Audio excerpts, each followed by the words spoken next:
Greetings and welcome to another edition of Talkable San Leandro, a series of community conversations with people in our city who are making a difference. I'm your host, Wayne Grigori, and today I'm pleased to say that we have Kimberly Pace with us from the Boys and Girls Club. And Kimberly, your title is? Director of Operations and Programs. Director of Operations and Programs. That would have been a good thing for me to ask earlier, but hey, we got it out. Kim, you and I have known each other for some time now, for Yes. 3 or 4 years, right? Yes. And it's at the Rotary Club, right? Rotary here in San Leandro. And I'm going to do a quick promo for the Rotary. By all means. Rotary is an international organization with chapters all over the world. San Leandro Rotary has been here for 92 years now, I think. And we are a community organization. We have events that we raise money and we give out grants to other nonprofits, other organizations doing good works here in San Leandro.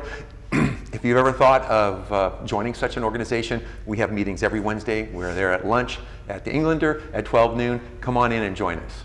Please come join us. Yeah, it's a great place. So Kim, you and I have known each other, and for the longest time, I've watched you work with youth. Yes. And so the interactors at Rotary, and you have this this great vocation, this great kind of commitment to our youth, where you kind of knew you wanted to work with young people, and how did that kind of happen? I always knew I loved young people and kids. Right. I always knew I wanted to do something in my profession that was somehow helping the world.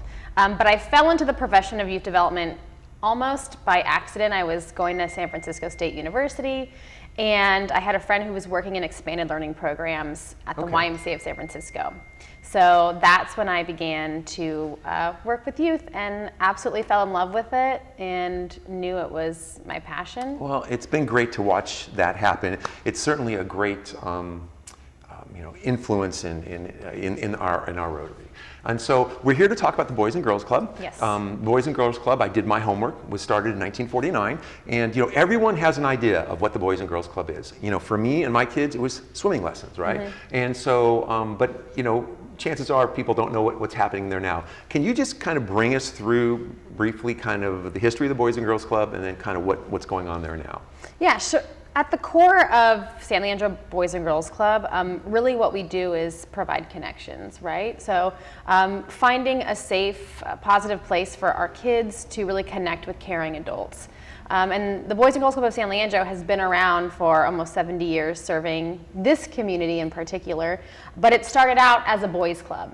Right? So it started out really providing vocational opportunities to learn for those young men, as well as just recreation, right? So you're swimming, your sports, and it really has evolved, especially over the last 12 years, when we began to partner with our school district here in San Leandro, as well as with San Lorenzo School District. So right now, we run about 12 expanded learning after-school programs, servicing kindergartners through 8th grade. So that's about 1,300 kids and families every single day that we're really focusing on academic success, their social and emotional well-being, and making sure that a lot of the families and kids who otherwise wouldn't have this opportunity now do. So we're really serving the families who need us most in the community. And so, and the funding for the Boys and Girls Club, because that's always, I think for a lot of people, a mystery. How do we fund this? How does that happen? Well, almost over half of our funding does come from the state of California through what's called the ACES grant or fund.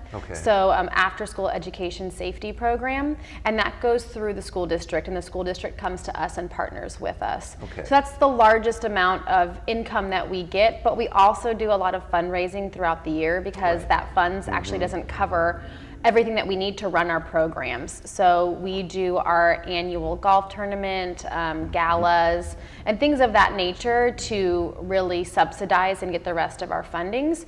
If we do specific programming, we'll go out and do grants. So for example, we're running 2 teen programs right now. We're partnering with Hack the Hood and a Life Goes On Foundation organization. So we go out to specific corporations, foundations to get grants to run those specific programming. So you're kind of looking at a stream of about 3 different funnels for funding. So you're working with the school district. Are there opportunities just for other San Leandro kids to do programs there, or currently it's really working through the school district?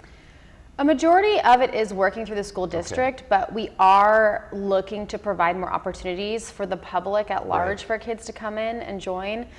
During our school breaks, we do have drop-in services for anyone to come in and drop their kids off right now. Like my kids had swimming lessons there. Yeah. Is there stuff like that still? Or? Actually, the San Leandro City Rec Department runs the pool. Oh, yeah. So it's actually one of their largest recreation I think programs in San Leandro is our pool, so they provide that. So we're looking to expand our programming to do more opportunities like that. So moving down that path, I know that there are plans, big plans for the Boys and Girls Club, because hopefully we're going to maybe have a new Boys and Girls Club. Tell us a little bit about that. Yeah, so our facility is very old. Yes. It's been in use for about 50 years, and not much has been done in those 50 years in terms of upgrading. And so what we've noticed is we have such a large amount of kids that are coming out in community, and we really want it to be a place that we're proud of, that is a more flexible space, and one that's just reflective of the needs of our community. Yeah, and so, I would think the modern needs of educating kids who are coming through this technological world. Yes. Right? So changing quite drastically. Yes, yeah. Isn't it? Right. As I hear your phone, someone's pinging you on your phone. You'll get to them. So this new facility, we're raising money for it. Yes. And we're in the process of doing that now. And I can probably put some links up on the website so that people can see that. So this the new facility, will it be the same footprint or bigger? Or? That's a great question. So it'll be the same footprint. We're not going up, we're not going out, but we're basically gutting the entire facility. So it's a $10 million project. It's a big project. But some of the walls will stay then? So is it gonna go down to the ground, or? No, the walls, all the exterior walls will still be there. All the inside walls are basically coming out and being redistributed for new space. So we did a lot of focus groups with our youth, with our community members, and so this is really gonna be a community hub. So even though we'll be true to working with youth, we're really going to be opening it up to provide a space for our other local community-based organizations, other people who want to come in and rent the space, have event space, and really see how we can best provide more space that's needed in San Leandro. But the most exciting thing is our teen program. So right now we service kids K through 8th. And then there's this gap of service for our high schoolers. And the City of San Leandro did a gap analysis and realized that there is a need for teen programming. So over the last 2 years, we started structuring that into our programming. We've had over 750 teens come through our doors, so there is a need, we see it. So we're really tailoring our rebuild towards a new teen center, maker space, and vocational space, where we can bring in community, but also bring in those needs of our teens so we can transition. Are these the same teens that are coming through your existing program, the 1,300 kids, or are these kids here in San Leandro who simply need a place to go, need to stay occupied, or is that? It's a little bit of both. What we've seen is a lot of teens who are actually not a part of our ACES program and just a part of the culture here in San Leandro and even the outer areas of San Leandro coming in. But we definitely want to be able to provide that transition for our current kids as well. Well, cool. Well, listen, I want to thank you for coming in. It's been a pleasure. Thank you for having me. It's good to tell people what's going on in our city. And so with that, I want to thank our viewers for tuning in.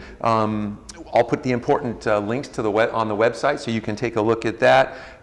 If you've enjoyed this interview, please give us a positive review or give us a thumbs up on Facebook. And what else? And I think that's it. Thank you very much, Kim. Thanks, Wayne. Thank you.